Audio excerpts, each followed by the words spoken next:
Hello everyone, how are you all. हाँ बेटा, मैं भी ठीक हूँ। आप बताइए आप कैसे हैं। उम्मीद करता हूँ आप भी ठीक होंगे।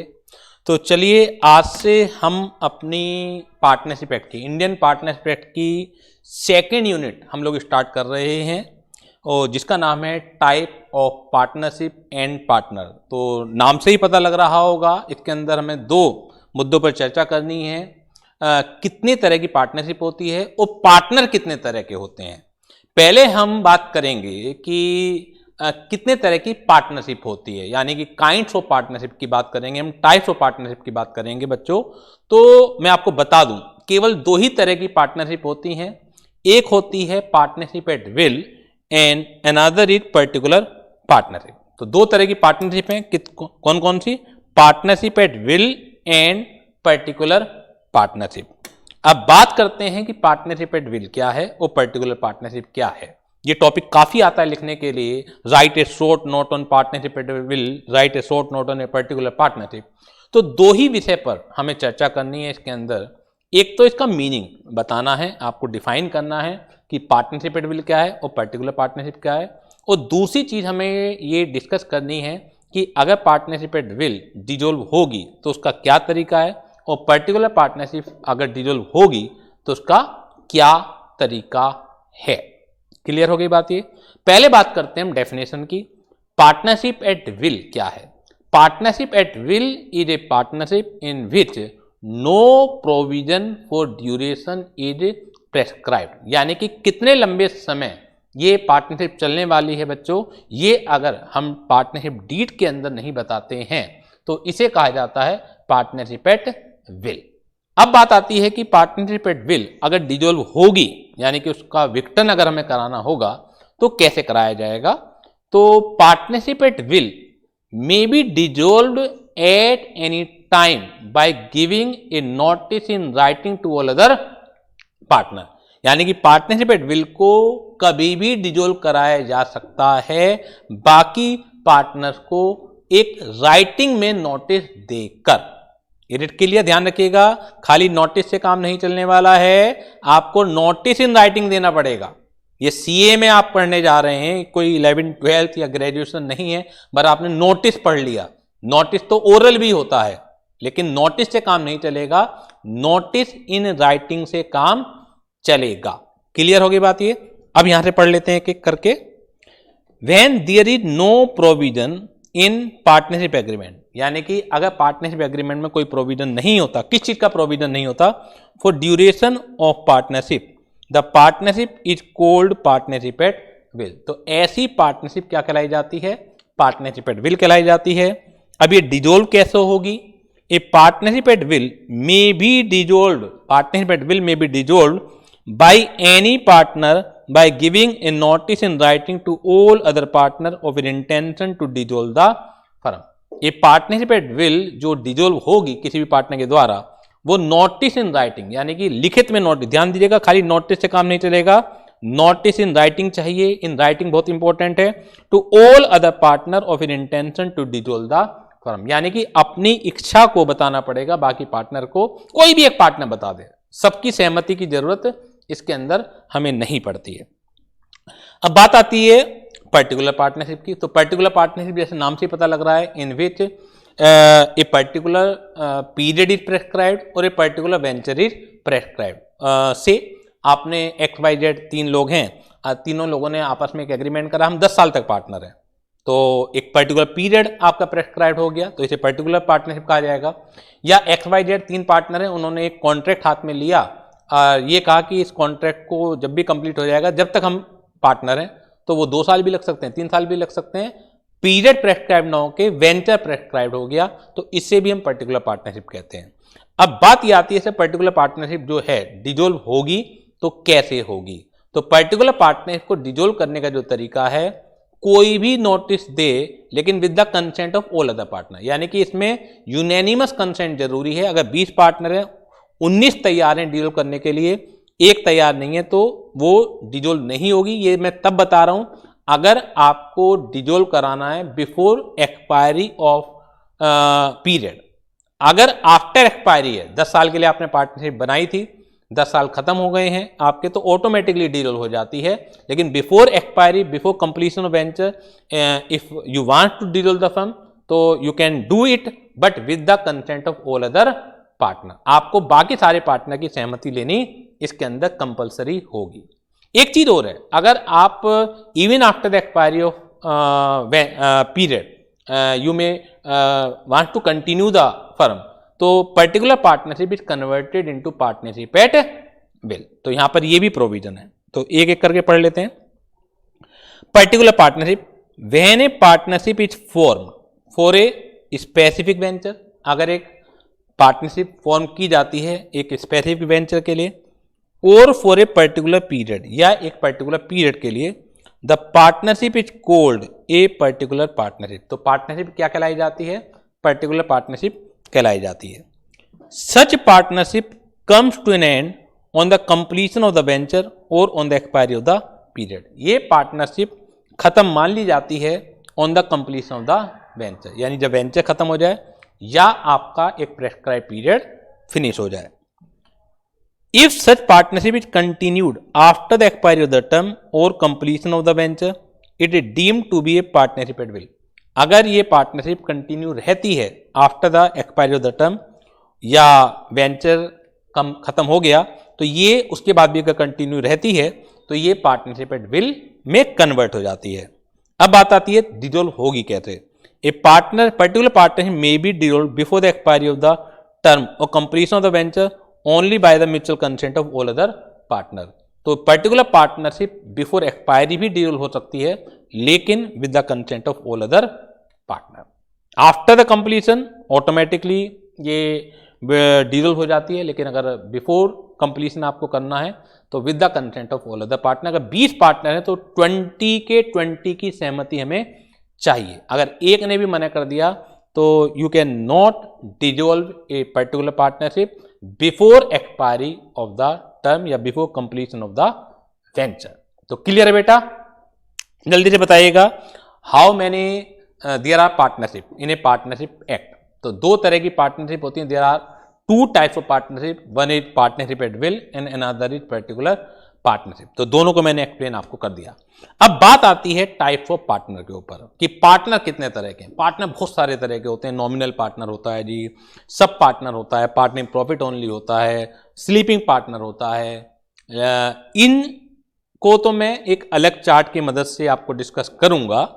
आज मैं मेन जो डिस्कस करूंगा वो दो पार्टनर डिस्कस करूंगा, वो है पार्टनर बाय होल्डिंग आउट या पार्टनर बाय एस्टोपेल। ये दो विषय बहुत इंपॉर्टेंट हैं और थोड़ा सा अंडरस्टैंड करने में मुश्किल भी होती है, लेकिन कोई परेशानी होगी नहीं, आपको मैं यकीन दिलाता हूँ। बड़े सिंपल तरीके से मैं आपको बताऊंगा। केस स्टडी आ सकती है इन दोनों टॉपिक से, तो बहुत ध्यान से इन्हें समझना है बेटा।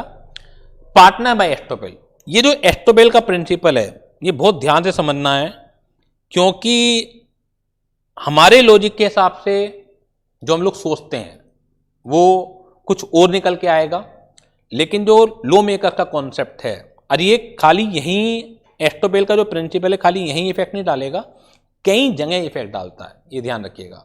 तो पहली बार आप यहाँ पढ़ रहे हैं, अभी जब आप कॉन्ट्रैक्ट एक्ट को स्टडी करेंगे तो वहाँ पर भी कई जगह प्रिंसिपल ऑफ एस्टोपेल आएगा। सेल्स ऑफ गुड्स एक्ट को स्टडी करेंगे वहाँ पर भी आएगा, कंपनी एक्ट को स्टडी करेंगे वहाँ पर भी आएगा। हर जगह ये प्रिंसिपल आता है। जो बेस है इसका फंडामेंटल है वो एक जैसा है, केवल परिस्थिति के आधार पर एग्जाम्पल अलग अलग होंगे। एस्टोपेल का मतलब अगर आप बीच में देखें तो स्टॉप आ रहा है, यानी कि रोकना। मुद्दा ये है, इसे कहा जाता है स्टॉपिंग फ्रॉम डिनाइंग, या हिंदी में बोलें तो मुकरने से रोकना। हिंदी में बोलें तो मुकरने से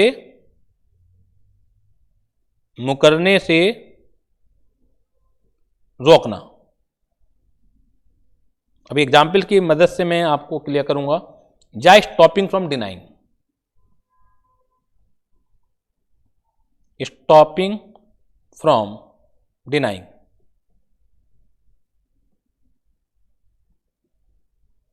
स्टॉपिंग फ्रॉम डिनाइंग। क्लियर होगी बात? ये क्या मुद्दा है वो समझने की कोशिश कीजिए आप।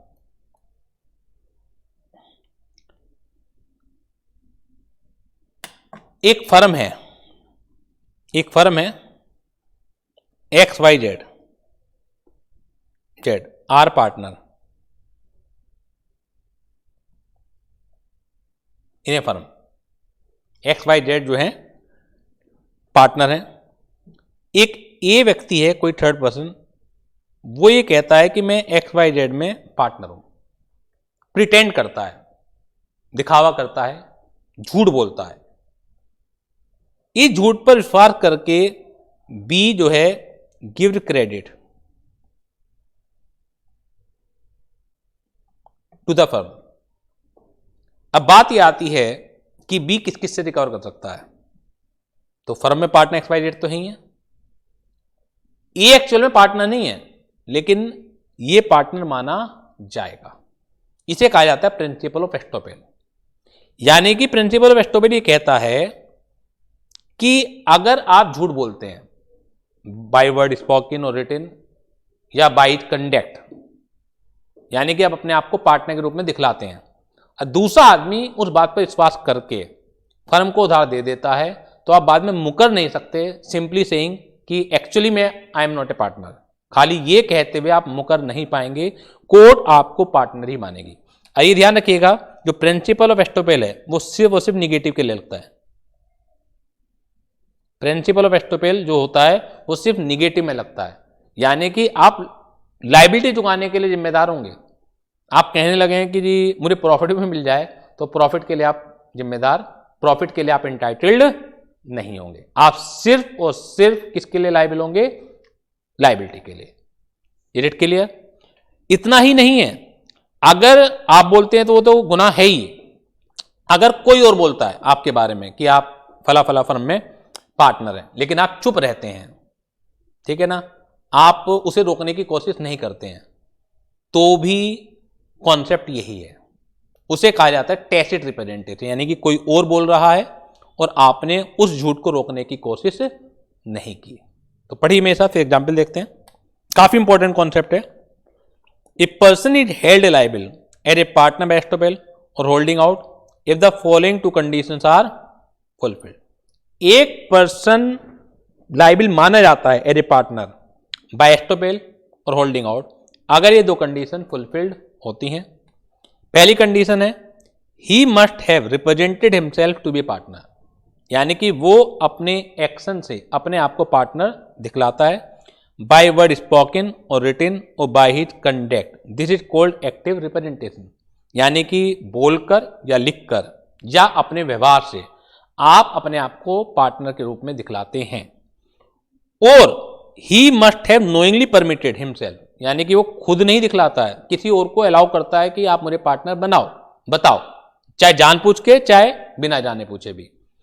ही must have knowingly permitted himself to be represented as a partner, इसे कहा जाता है टैसिट रिप्रेजेंटेशन। आपने कुछ नहीं बोला, कोई और बोल रहा है, लेकिन आपको मालूम है इस बात का कि आपके बारे में झूठ बोला जा रहा है और आपने रोकने की कोशिश नहीं करी। इस रिप्रेजेंटेशन को कहा जाता है tacit representation. And the other person acting on the faith of such representation must have given credit to the firm, और जो दूसरा पर्सन है उसने इस बात पर विश्वास करके फर्म को क्रेडिट दे दिया है, और इस बात पर भी प्रभाव नहीं पड़ता। It is immaterial whether the person so representing to be a partner is aware और not that the representation has reached the other person. Court में खड़े होकर आप ये कहना चाहें कि जी मुझे ये नहीं मालूम था, मैंने झूठ बोला, लेकिन मुझे ये नहीं मालूम था कि किसी आदमी ने सुन लिया, तो कोर्ट ये कहेगी आप ये मत बोलिए। इस बात से कोई फर्क नहीं पड़ता हमारे डिसीजन में, जो हम डिलीवर करने वाले हैं उस बात पर, उस निर्णय पर इस बात से कोई भी फर्क नहीं पड़ेगा कि आपको ये वाली बात मालूम थी या नहीं मालूम थी कि दूसरे पर्सन ने सुन लिया है। आंसर यही रहेगा कि आप लायबिलिटी को चुकाने के लिए जिम्मेदार हैं। लेकिन ये ध्यान रखिएगा, अगर थर्ड पर्सन कोई बोल रहा है आपके बारे में आप पार्टनर हैं और आपको ये नहीं मालूम कि आपके बारे में बोला जा रहा, तो आंसर ये नहीं रहेगा, क्योंकि उसे ये नहीं कहा जा सकता कि ही must have knowingly permitted himself. आपके बारे में दुनिया झूठ बोलने लगे और आपको नहीं मालूम, तो आपकी लायबिलिटी कहां से होगी? समझ आ रही बात? आपको मालूम है, या तो आपने बोला एक्टिव रिप्रेजेंटेशन, या आपने नहीं बोला, किसी और ने बोला आपके बारे में झूठ, लेकिन आपको मालूम है और आप रोकने की कोशिश नहीं करते, तो वहां लायबिलिटी है। क्लियर होगी बात ये? एग्जाम्पल देखिएगा, राम एक सोल प्रोपराइटर है, राम श्याम एंड कंपनी। नाम भी देखिए क्या लिखा है, राम श्याम एंड कंपनी। हो आप Ram, employed Shyam as a manager, और श्याम को मैनेजर के रूप में रखा। Ram introduce Shyam as it partner to S, a supplier of the goods. Ram ने श्याम को, राम का एक सप्लायर था, उसे श्याम को इंट्रोड्यूस कराया, ये मेरा भाई पार्टनर है। अब आप हो एम्प्लॉय, अब आपका भी सीना चौड़ा हो जाता है, देखिए मेरा मालिक कितना बढ़िया है, लेकिन शायद श्याम को ये नहीं मालूम कि वो कहाँ ले जाके श्याम को मारेगा, कहाँ ले जाके वो श्याम को धोखा देगा। क्योंकि जब आपके बारे में अच्छी अच्छी बातें की जाती हैं, आप एम्प्लॉय हो और आपको बताया जाता है ये तो मेरे पार्टनर है, ये तो मेरा भाई है, तो आपका भी सीना गर्व से चौड़ा हो जाता है। लेकिन वो क्यों बता रहा है? Shyam remain silent. कानून ये कहता है श्याम को उसी समय बोल देना चाहिए था कि मैं पार्टनर नहीं हूं, मैं तो इनका मालिक है मेरे, मैं इनका नौकर हूं, एम्प्लॉय हूं। श्याम को बोल देना चाहिए था, लेकिन बोलता नहीं है आदमी। Treating Shyam a partner as supplied the goods on credit. Shyam को पार्टनर मानते हुए जो सप्लायर है उसने फर्म को क्रेडिट दिया। राम फेल्ड टू पे the price of the goods. Ram जो है प्राइस को पेमेंट नहीं कर पाया। S filed issue against both Ram and Shyam for the recovery of the price. S ने, यानी कि जो सप्लायर है, उसने दोनों के खिलाफ मुकदमा किया। तो श्याम तो कोर्ट में खड़े होकर क्या कहेगा कि मैं तो पार्टनर हुई नहीं। लेकिन ये सारी बातें अगर साबित हो जाती हैं तो कोर्ट ये आदेश देगी कि श्याम आप भी लायबिल हो इसका उधार चुकाने के लिए। तो here Shyam is liable as partner by holding out because he had knowingly permitted himself to be represented as a partner and as the supplier has acted on the faith of such representation. Clear है? अब है position of a retiring partner as partner by holding out. यानी कि अगर एक partner retire हो जाता है, पहले तो सोच के बताइएगा कि whether a retiring partner is liable for the act of the firm done after the date of retirement. सोचिए पहले, आप भी सोचिए कि क्या एक रिटायरिंग पार्टनर फर्म के उन कामों के लिए भी उत्तरदायी होगा जो कि उसके रिटायरमेंट के बाद किए जाएं। तो लॉजिकली तो आंसर आता है द आंसर इज नो, कि सर कैसे लायबिल हो जाएगा। लेकिन इसका आंसर यस में है जब तक कि वो पब्लिक नोटिस ना दे। यानी कि अगर आपसे पूछा जाए कि क्या रिटायरिंग पार्टनर लायबिल होगा, तो आप दोनों ही चीज लिखिए कि अगर पब्लिक नोटिस नहीं देता है रिटायरमेंट की तो लायबिलिटी है even after the date of retirement भी। क्योंकि लोगों को नहीं पता ना आप रिटायर हो गए, बंद कमरे में आपने नोटिस दे दिया, सबकी सहमति ले ली, जो भी कुछ हुआ, लेकिन लोगों को तो नहीं पता। लोगों को तो अभी भी ये लग रहा है आप पार्टनर हो। तो अगर आपको लायबिलिटी से बचना है after the date of retirement की, तो you have to give a public notice of a retirement. आपको एक पब्लिक नोटिस देना पड़ेगा अपने रिटायरमेंट का। ये समझ लीजिएगा, पब्लिक नोटिस नहीं देते हैं तो आप एस्केप नहीं हो सकते अपनी लायबिलिटी से उन एक्ट के लिए भी जो कि after the date of retirement किए जाए। तो पढ़ लेते हैं एक बार। Where after the retirement of a partner the firm uses the retired partners name as a partner, the retired partner who has not given public notice of retirement is held liable on the grounds of holding out to third parties who give credit to the firm on the faith that he is still a partner. कुछ cases में आपको public notice देने की requirement नहीं पड़ती है। देखिए, जो होल्डिंग आउट का प्रिंसिपल है या एस्टोबिल का प्रिंसिपल है, समझ लीजिए ऐसा नहीं है कि आपने फर्म में झूठ बोला कि मैं पार्टनर हूं और आप हर थर्ड पार्टी के लिए लायबिल हो जाओगे।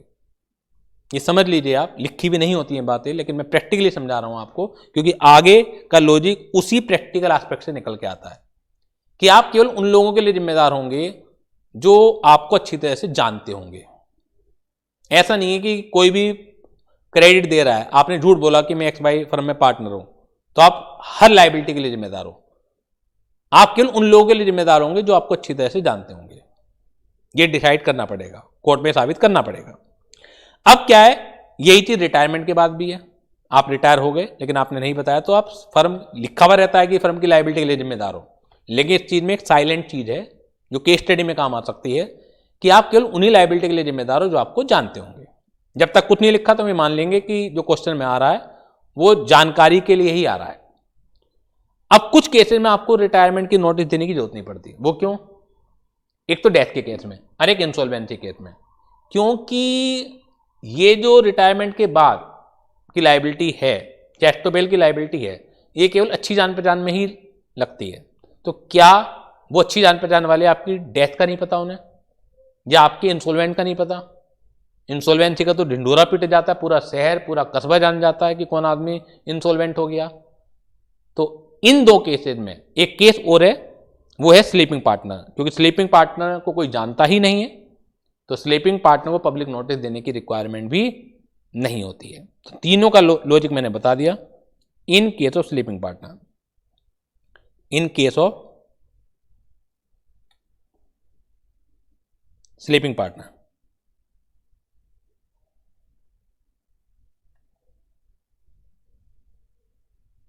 In case of sleeping partner, तो डेथ के केस में जरूरत नहीं पड़ती है रिटायरमेंट के नोटिस देने की, इंसॉल्वेंसी केस में जरूरत नहीं पड़ती है, और स्लीपिंग पार्टनर के केस में जरूरत नहीं पड़ती है। Exception to the principle of holding out, the principle of holding out does not apply in the following cases, where after the death of the partner the firm uses the deceased partner's name as a partner, the estate of the deceased partner or his legal representative cannot be held liable for acts of the firm done after his death. It may be noted that a public notice of the partner's death is not required at all. A estate of the insolvent partner cannot be held liable for the acts of the firm done after the date of the order of adjudication. Adjudication basically technical wording है, insolvency के order को adjudication बोला जाता है। जैसे Christmas है तो happy Christmas ना बोल के मैरी क्रिसमस बोलते हैं, दीपावली हैप्पी होती है, ईद मुबारक होती है। तो ऐसी एडजुडिकेशन बेसिकली ऑर्डर है इंसॉल्वेंसी का। क्लियर है? तो आप ये भी कह सकते हैं ऑर्डर ऑफ इंसॉल्वेंसी, ऐसा भी लिख सकते हैं order of insolvency. It may be noted that public notice of the insolvent partner is not required. और तीसरा केस है आपका स्लीपिंग पार्टनर। तो तीन केसेस में आपको रिक्वायरमेंट नहीं पड़ती है। किस चीज की रिक्वायरमेंट नहीं पड़ती है? पब्लिक नोटिस को देने की। पहला डेथ का केस है, दूसरा आपका इंसॉल्वेंसी का केस है, और तीसरा आपका स्लीपिंग पार्टनर का केस है। यानी कि इन तीन केसेस में अगर आप पब्लिक नोटिस नहीं भी देते हैं और रिटायरमेंट हो जाता है, तो after the date of retirement आपकी जो एस्टेट है, आपकी जो संपत्ति है, आपका जो हिस्सा है फर्म में, वो लायबिल नहीं रहता उन कामों के लिए जो कि काम after the date of retirement किए जाएंगे। क्लियर होगी बात बेटा? जल्दी से बताइएगा यस और नॉट। तो यस। तो आज की क्लास को हम यहीं पर समाप्त करेंगे। नेक्स्ट क्लास में हम टाइप्स ऑफ पार्टनर्स आगे जो हैं उसे मैं डिस्कस करूंगा। उसके बाद एक टॉपिक हो रह जाएगा, वो माइनर का रह जाएगा। सबसे इंपॉर्टेंट टॉपिक इस यूनिट के अंदर माइनर का ही है कि माइनर पार्टनर बन सकता है, नहीं बन सकता, उसकी rights and liabilities before attaining minority क्या है, आफ्टर अटेनिंग मेजॉरिटी क्या है। तो वो एक टॉपिक बहुत इंपॉर्टेंट है। तो दो क्लास और लगाऊंगा इसके अंदर में। एक तो क्लास टाइप्स ऑफ पार्टनर्स की ही है, उसके अंदर छोटे छोटे कॉन्सेप्ट हमें डिस्कस करने हैं कि एक्चुअल पार्टनर कौन है, स्लीपिंग पार्टनर कौन है, नॉमिनल पार्टनर कौन है, पार्टनर इन प्रॉफिट ओनली कौन है, और सब पार्टनर कौन है। उसके अंदर अलग अलग चीज़ें डिस्कस की जाएंगी और उससे रिलेटेड फिर क्वेश्चन जो पास्ट ईयर हैं वो डिस्कस करेंगे। तो एक क्लास तो उसके अंदर लगेगी और एक क्लास में लगाना चाहूँगा माइनर के ऊपर। ठीक है ना? तो थैंक यू वेरी मच।